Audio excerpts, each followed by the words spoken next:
Bom, pessoal, vamos lá. O tópico que nós vamos discutir hoje também sobre Covid. Nesse caso, a gente vai discutir alguns aspectos da insuficiência respiratória causada pelo Covid. E principalmente no que tange as possibilidades ventilatórias e respiratórias. O manejo ventilatório e respiratório desses pacientes. É basicamente a gente fazer um milestone nesse ano, né? 10 meses que nós temos de doença e ver alguns aspectos, algumas indicações clássicas, muitas das quais foram modificadas, muitas das quais foram sendo alteradas. E aquilo que era verdade ontem não é hoje, pode não ser amanhã. Então, nós sabemos que a falência respiratória ligada ao Covid é um grande problema, principalmente em pacientes idosos e em pacientes portadores de comorbidades. Esse artigo é meu e de um colega da Grécia, tem o intuito de levantar essas questões, mas levantar essas questões principalmente no que tange aquilo que foi nesses 10, 11 ou 12 meses indicado, que passou por não ser mais indicado e o que possivelmente será indicado em breve.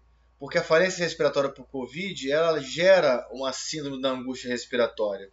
E o grande X da questão é que essa angústia respiratória ela não é clássica, ela não é típica. Ela pode ser uma síndrome da angústia respiratória atípica, que eles chamam aqui de CARDS ou CARDS, que seria Covid Acute Respiratory Distress Syndrome, ou seja, seria SARA, em um português bem claro, acima da angústia respiratória. Então, o reconhecimento é importantíssimo desses pacientes que são portadores de uma doença hipoxêmica mais severa. Eu falo doença hipoxêmica respiratória aguda porque eu não posso chamar todos claramente de síndrome da angústia respiratória aguda. Porque, como eu disse agora anteriormente, existem alguns casos que os pacientes desenvolvem uma síndrome da angústia respiratória atípica, que não tem um padrão tomográfico tão claro. Portanto, existem fenótipos, endótipos, que estão sendo desenvolvidos e descobertos aos poucos. Então, o problema é que esses doentes precisam de CTI. Então, o reconhecimento precoce e o encaminhamento desses pacientes com piora da função respiratória durante terapias convencionais, muitas vezes o doente está no quarto fazendo oxigênio em alto fluxo ou máscara reservatório, é importante saber o trigger.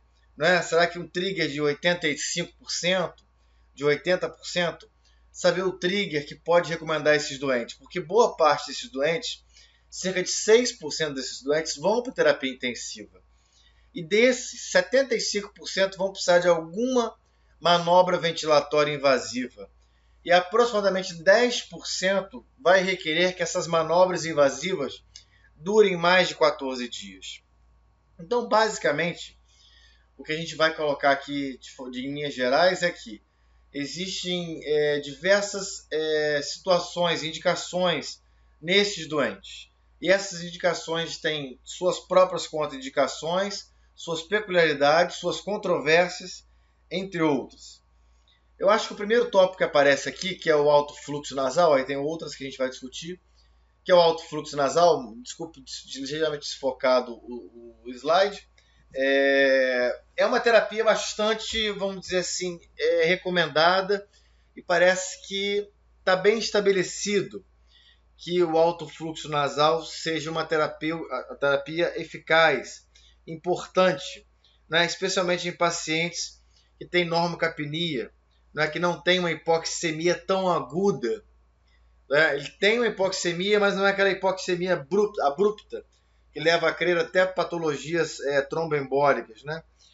Então, em geral, esses pacientes ficam bem com a terapia nasal e o risco é baixo, né, devido aos filtros para a equipe cirúrgica e etc. A não necessidade também de ter uma pressão negativa por conta de contaminação.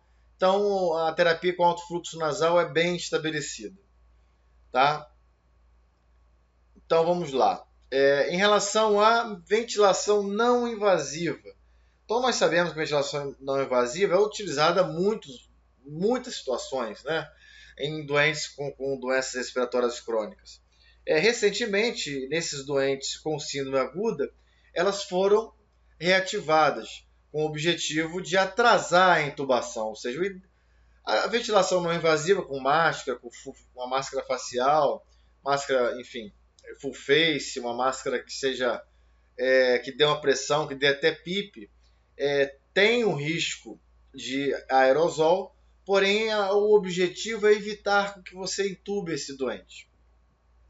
Por hora é uma terapêutica eficaz. Então os guidelines mais recentes sugerem que você, antes da intubação, mantenha por 2 horas talvez, né, o CPAP, o BIPAP, o paciente possa tentar se estabilizar antes de uma manobra invasiva maior. Nós todos sabemos que quando chega no terceiro passo, que eu estou mostrando, depois que deteriora, obviamente o paciente vai para a intubação. E esse é o grande ponto como anestesiologista, que eu posso dizer que foi o grande desafio dessa pandemia. Que o desafio passa por quê? Porque quando a mecânica ventilatória, a ventilação protetiva ou protetora é recomendada, claro que é recomendado. Tem o volume específico, 6 ml por quilo, 6 de PIP. Podemos discutir tudo isso. Mas não há dúvida para ninguém que esse período, esse manejo da via aérea, a medicina deixou a desejar, vamos dizer assim. Talvez em outras palavras. Os médicos se depararam com uma situação nas quais eles não tinham tanta proficiência, né, com intubação, com ventilação sobre máscara, e muitas vezes esse doente com muita urgência em manipular a via aérea. Então o manejo da via aérea foi o grande desafio dessa pandemia, e não é exagero dizer que houve falhas, né, falhas humanas que custaram vidas e ainda podem continuar custando. De uma forma ou de outra, a intubação traqueal é o objetivo desses doentes, principalmente quando tem hipoxemia severa, menos de 80%, e para a gente ter, obviamente, a hipoxemia severa pode levar à parada cardíaca. E a parada cardíaca é o que a gente não quer nesse doente, em hipótese alguma, em nenhum doente. Então, com o paciente intubado, normalmente é recomendado uma intubação por sequência rápida, é recomendado que esse doente não seja ventilado, né? Especialmente tenham um cuidado muito grande com contaminação, usem drogas de ultra curta ação, a gente vai ver a seguir, como por exemplo etomidato, succinilcolina e um opioide como o fentanil.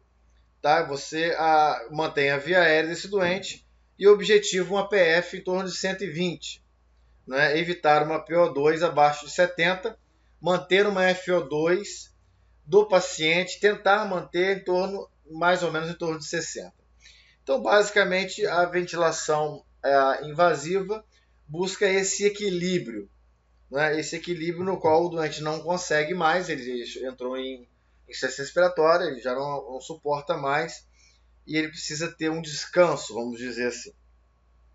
A questão é que os pacientes, por exemplo, como eu disse, em relação aos seus endótipos, os pacientes L-cards, que são pacientes que têm boa complacência pulmonar, nesse caso, então, ele aceita grandes volumes, 7 a 8 ml por quilo. Por outro lado, os pacientes H-cards, são pacientes que têm uma pneumonia com baixa complacência, eles não suportam grandes volumes.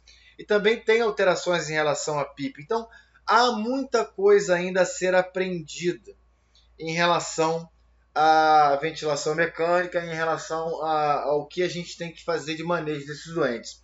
Mas, em linhas gerais, uma vez entubado, você pode sedar esse doente com midazolam, propofol, etomidato, não sedar, mas induzir, Precedex, dexmedetomidina, usar um bloqueador neuromuscular, nós vamos ver a seguir, que pode ser desde rocurônio, vecurônio, atracúrio, cisatracúrio.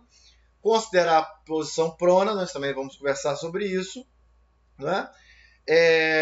Manter um volume mínimo de 6 ml por quilo, uma PIP em torno de 10 centímetros, isso tem que ser calculado, isso ideal seria ter uma impedanciometria, algumas vezes a PIP tem que ser sempre remensurada.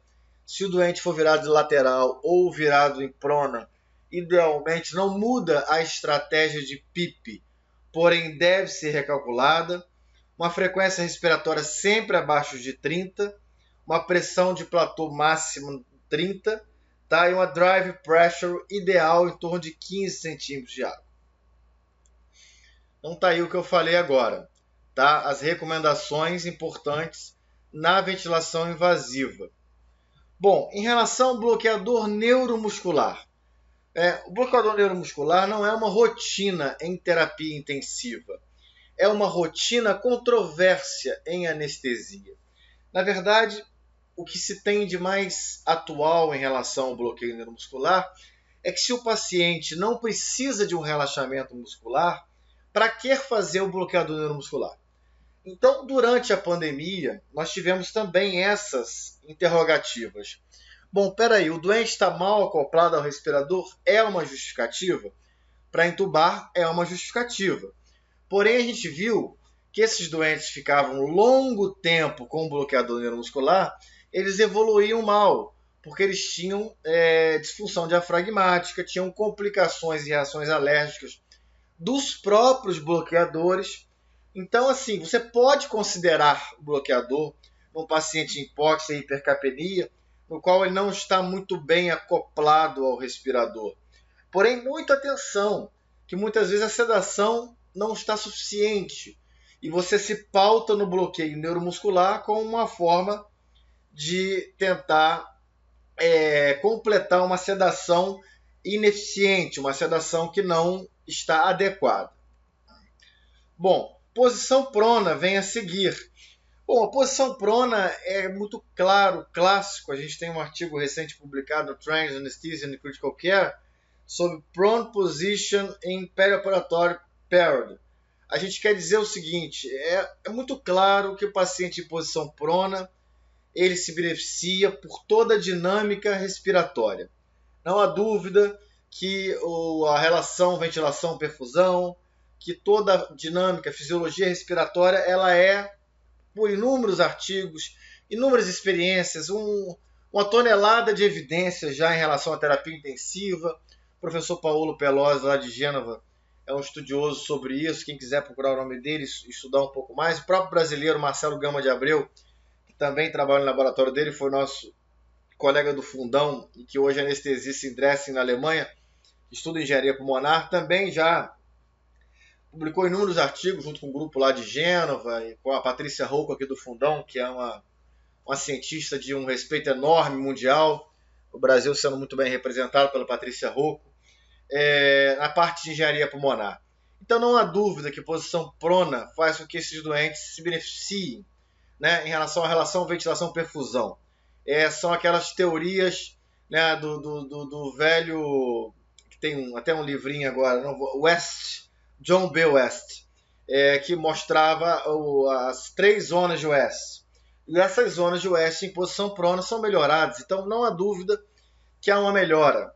Porém, alguns doentes, por conta da endotipagem do fenótipo do COVID, no caso C ou H, podem não responder tão eficazmente à posição prona. E isso é importante a gente saber, que alguns doentes não respondem tão bem à posição prona. Vamos lá, em relação ao manejo de fluidos, eu acho que eu nem entrei no tópico desse, mas Goal Direct Therapy. O objetivo é sempre terapia guiada por metas. Eu vou fazer fluidos de acordo com as metas. Seja a meta que você tiver disponível, delta PP, PVC não é o ideal, né? SVO2, se tiver um monitor não invasivo de débito ou tiver um monitor invasivo, vai depender da sua, o que você tem disponível. Então tá aqui, olha, a estratégia restritiva, ela é recomendada. Em tese aí pode aparecer uma nova controvérsia. Porém, a grande questão será que uma estratégia restritiva não vai levar a maior incidência de insuficiência renal e de isquemia cerebral? Então, eu acho melhor manter esse doente normotenso e fazer Goal Direct Therapy, terapia guiada por metas. Bom, em relação ao final, né, ao desfecho, vamos dizer assim, o que você pode considerar no pós-extubação? É importante no pós-tubação, muitas vezes esse doente, depois que você retira o tubo, ele fica com a máscara facial, ou fica mesmo com alto fluxo, né? Você tem que considerar essa ponte, né? Essa que chama de ponte therapy pós-extubação, para que o doente fique bem. Traqueostomia. Aqui a gente tem dois tópicos, traqueostomia e sucção. Bom, a traqueostomia os cirurgiões torácicos entraram em algumas controvérsias em relação à traqueostomia. Inicialmente, um grupo falava que, como esse doente vai ficar 3 semanas entubado, por que não fazer a traqueostomia antes? Uma vez que já sabia que ele ia ficar mais de 2 semanas, e a gente sabe que, em geral, 5, 6 dias de CTI sem prognóstico de extubação, os intensivistas já gostam de traqueostomizar. Então, aí ficou essa controvérsia. Hoje nós chegamos a um número, assim, uma data, um tempo de 14 dias. A Sociedade Torácica Americana liberou um consenso, vamos dizer assim, de 14 dias. A questão da traqueostomia representa sempre um desafio, porque é aerosol para o cirurgião, para o anestesista, para a equipe todinha ali, né? Portanto, mas protege sim a via aérea. O que aconteceu de problema com essa vamos dizer assim, indicação da traqueostomia foi que a traqueostomia é uma cirurgia torácica, feita por cirurgião torácico, e que não é isento de complicações. Então tiveram inúmeras complicações vamos dizer, com um mutirão mundial de traqueostomia, que levaram doentes a várias complicações, entre sangramento, perfuração de traqueia e até óbito. Então, toda cirurgia tem seu preço. A sucção, ela fechada, ela é recomendada, né? Muitas vezes o doente precisa de sucção. Muito cuidado, isso aí a enfermagem tem que ter muito cuidado em relação à desconexão, tem que evitar perder o recrutamento pulmonar. Então, tudo isso é muito detalhe de enfermagem. Seguindo aqui, antibióticos. Esse tópico da farmacologia, que envolve desde os antiparasitários, ivermectina, que também tem uma tonelada de literatura dizendo que tem ação antiviral. Eu particularmente recomendo, porém acho que a dose que é dada não é a dose efetiva, porque a dose in vitro é muito maior do que a dose que a gente toma como antiparasitário, mas não há estudos com isso. Se não há estudos, a FDA não vai liberar. Por hora, fica off-label a critério de cada médico fazer ou não a ivermectina. O antibiótico deve ser considerado, sim, de forma empírica e ser administrado porque esses pacientes complicam com pneumonia secundária. Então, complica com pneumonia, choque séptico e etc. E muitas vezes é a causa mortes desses doentes. Então, é recomendado sim que se faça um antibiótico. Inicialmente, o clavulin é um antibiótico indicado. A azitromicina parece um espectro pequeno, porém, se o doente está em casa, não há evidência nem a favor do clavulin, nem contra a azitromicina. Se o doente está em casa, eu posso fazer a azitromicina por hora. Porém, se o doente está internado no CTI, etc., a gente vai ter que pensar fazer uma terapia antibiótica guiado pelas culturas. Bom, outras terapias de resgate que vão incluir óxido nítrico, prostacyclina, tudo isso, e até ECMO, né, que a gente coloca no artigo, vantagens, desvantagens, indicações, contraindicações. Tentando fazer um vídeo aqui no máximo 20 minutos. A gente tem que avaliar, porque a gente sabe que a patologia está associada a fenômenos tromboembólicos, protrombóticos, arritmias cardíacas, algumas vezes hipertensão pulmonar. Então, quando você suspeita de hipertensão pulmonar como causa de hipoxemia, um pulmão com complacência normal, mas hipertensão pulmonar pode ser uma indicação óxido nítrico prostacyclina.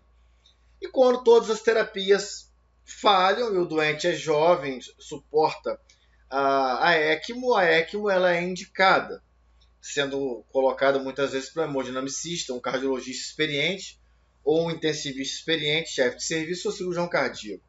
Não é uma técnica fácil, a sua indicação tem que ser precisa também, porque ela não é isenta de complicações, muitas complicações.